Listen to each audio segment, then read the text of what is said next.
Hey, what's up everyone? This is Anthony from Anthony's Customs, and for this review we're looking at the 1966 Joker. And boy, is this guy pink. He's very pink. Very, very, very pink. But it's still a pretty good figure. And if you'll notice, I just want to point this out real quick. I don't know if the cameras or the bright lights are washing it out. He has a gray mustache painted on. Do you know why? I'll tell you.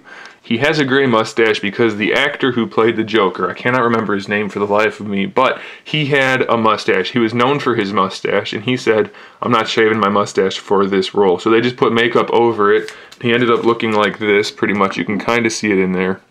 It's pretty noticeable in the show, but they just put the makeup over the mustache. So it's not actually supposed to be a gray mustache, it's just that they put the white makeup over a dark mustache, and it still showed through.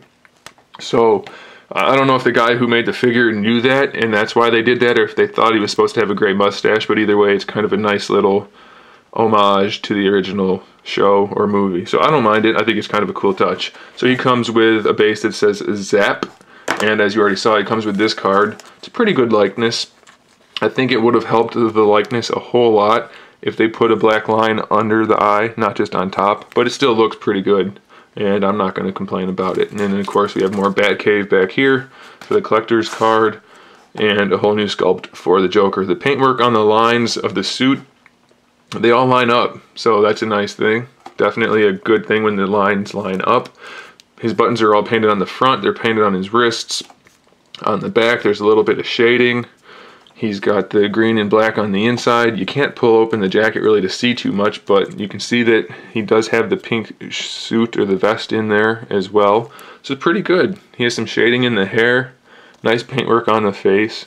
Really not too much to complain about on this guy. He and Riddler are my favorite, definitely. They're much better than Batman and Robin, I think. And Penguin's cool, but these guys are better, I think.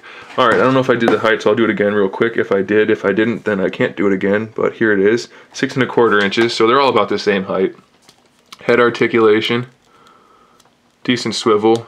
Looks up a little bit. Maybe if you want to put him in a laughing pose, you could tilt his head back a little bit, so that's okay. Up and down. Ball hinge shoulders, pretty limited, but he's the Joker. He doesn't need to go in any crazy poses.